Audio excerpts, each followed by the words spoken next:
तो मित्रों, आज की कहानी है यमराज और डाकू। यमराज और डाकू की रहस्यमयी कहानी। बहुत समय पहले एक छोटा सा गांव था जो घने जंगलों से घिरा हुआ था। उस गांव के लोग साधारण जीवन जीते थे, पर एक समस्या थी जिसने गांव वालों की शांति भंग कर रखी थी। एक खतरनाक डाकू जिसका नाम था वीरभद्र। वीरभद्र के नाम से ही लोग कांप उठते थे। वह जंगल में छिपा रहता था और रात के अंधेरे में गांव वालों को लूटने के लिए निकलता था। उसकी निर्दयता और ताकत के किस्से दूर दूर तक फैले हुए थे। गांव वालों ने कई बार राजा से मदद मांगी, पर वीरभद्र इतना चालाक था कि हर बार बच निकलता। ऐसा माना जाता था कि उसे जंगल के अदृश्य शक्तियों का संरक्षण प्राप्त था। लेकिन उसकी अजीब आदत थी, वह सिर्फ अमीरों को लूटता और गरीबों में बांट देता। उसकी इस आदत के कारण कुछ लोग उसे दुष्ट नहीं बल्कि जंगल का रॉबिन हुड मानते थे। फिर भी उसका खौफ इतना था कि कोई भी उसकी सच्चाई जानने की हिम्मत नहीं करता था। जंगल की गहराई में एक दिन वीरभद्र ने गांव के सबसे अमीर व्यापारी को लूटने का फैसला किया। वह रात के अंधेरे में व्यापारी के घर पहुंचा और उसकी दौलत लूटकर जंगल की ओर लौटने लगा। जैसे ही वह जंगल के भीतर दाखिल हुआ, उसे अजीब सी आवाजें सुनाई देने लगी। पहले तो उसने इसे नजरअंदाज किया, पर आवाजें धीरे धीरे तेज होती चली गईं। अचानक उसके सामने एक धुंधली आकृति प्रकट हुई। वीरभद्र ने तलवार निकाली और आवाज दी, कौन है? सामने आओ। धुंधली आकृति ने कोई जवाब नहीं दिया, लेकिन उसकी शक्ल धीरे धीरे साफ होने लगी। वह कोई और नहीं बल्कि यमराज थे, मृत्यु के देवता। उनकी आंखें आग की तरह जल रही थी और उनके पास एक विशाल गदा थी। वीरभद्र पहले कभी इतने भयभीत नहीं हुआ था, पर उसने साहस जुटाते हुए पूछा, यमराज, आप यहाँ क्यों आए हैं? यमराज ने गहरी आवाज में उत्तर दिया, तुम्हारा समय आ गया है वीरभद्र। आज तुम्हें इस संसार से विदा होना होगा। वीरभद्र की चुनौती। वीरभद्र ने एक ठंडी सांस ली और फिर यमराज से बोला, मृत्यु तो सबको एक दिन आती है, पर मैंने अपनी जिंदगी कुछ अलग तरीके से जी है।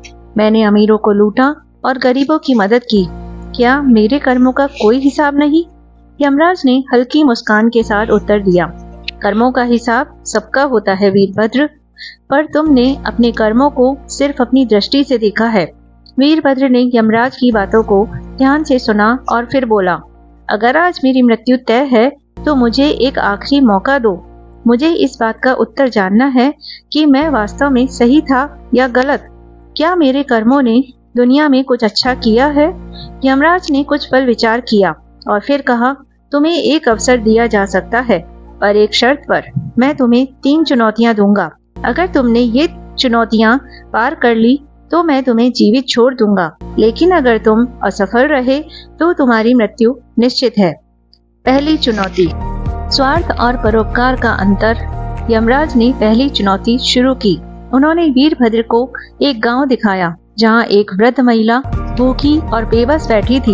यमराज ने कहा, तुमने अमीरों को लूटा और गरीबों को बांटा, लेकिन क्या तुमने कभी सोचा कि उस वृद्ध महिला को, जिसके पास कुछ भी नहीं था, तुम्हारे दान का कोई लाभ मिला? या क्या तुमने सिर्फ अपनी इच्छा अनुसार चुने हुए लोगों की मदद की? वीरभद्र ने महिला को देखा और महसूस किया कि उसने कभी ऐसी परिस्थितियों के बारे में नहीं सोचा था। वह मदद तो करता था, परंतु अपने कर्मों की गहराई को समझने में चूक गया था। उसने यमराज से कहा, मैंने मदद की, लेकिन शायद मैं स्वार्थी था, क्योंकि मैंने खुद को एक नायक के रूप में देखा। मैंने हर किसी की जरूरतों का ख्याल नहीं रखा। यमराज ने सिर हिलाया और कहा, पहली चुनौती में तुमने अपनी गलती को स्वीकार किया, लेकिन यह केवल शुरुआत है। अब है दूसरी चुनौती, डर और साहस का परीक्षण। फिर यमराज ने दूसरी चुनौती दी। इस बार वीरभद्र को एक ऐसे दृश्य में ले जाया गया जहां उसके अपने परिवार पर हमला हो रहा था।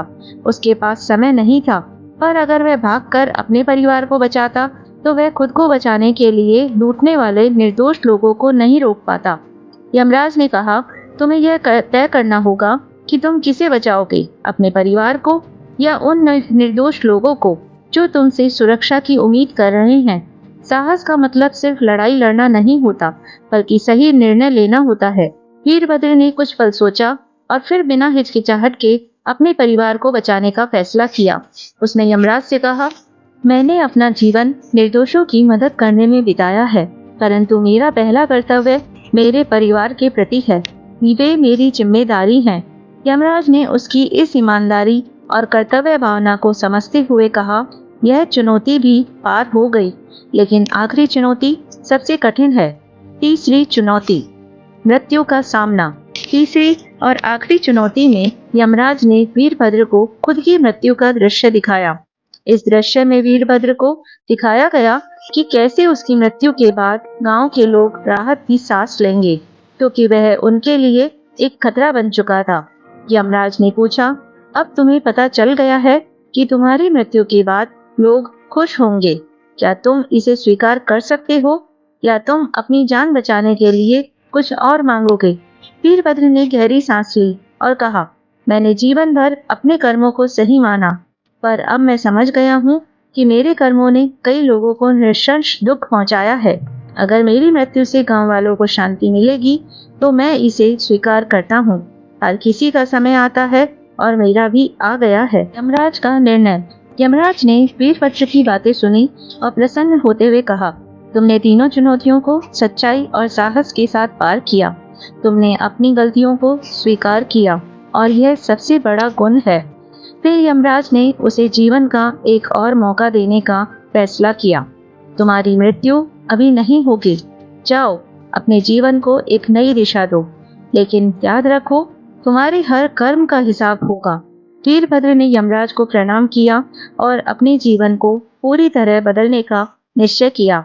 वह गांव लौट आया और इस बार उसने लोगों की मदद बिना किसी स्वार्थ के करनी शुरू की। उसने अपनी ताकत का इस्तेमाल गांव की रक्षा और भलाई के लिए किया, न कि किसी को डराने या लूटने के लिए। कहानी का संदेश। यह कहानी हमें सिखाती है कि हमारे कर्मों का हिसाब केवल हमारे नजरिए से नहीं होता, बल्कि समाज और दुनिया के नजरिए से भी देखा जाता है। सही और गलत का फैसला केवल बाहरी रूप से नहीं किया जा सकता, बल्कि हमारी नीयत और हमारी समझ पर भी निर्भर करता है। वीरभद्र की तरह हमें भी अपने कर्मों को गहराई से समझना चाहिए और जहाँ जरूरत हो वहाँ सुधार करना चाहिए। जीवन में चुनौतियाँ आती हैं, पर सबसे बड़ा साहस होता है अपनी गलतियों को पहचान कर उन्हें सुधारने की कोशिश करना। प्रिय भक्तों, अगर आपको यह कहानी अच्छी लगी हो तो प्लीज आप इसे ज़्यादा से ज़्यादा लाइक और शेयर कीजिए, और ऐसी ही और कहानी सुनने के लिए मेरे चैनल को सब्सक्राइब कर लीजिए। अगर आप मुझे फेसबुक से देख रहे हैं तो मेरे पेज ज्ञान संग्रह को फॉलो कर लीजिए। धन्यवाद।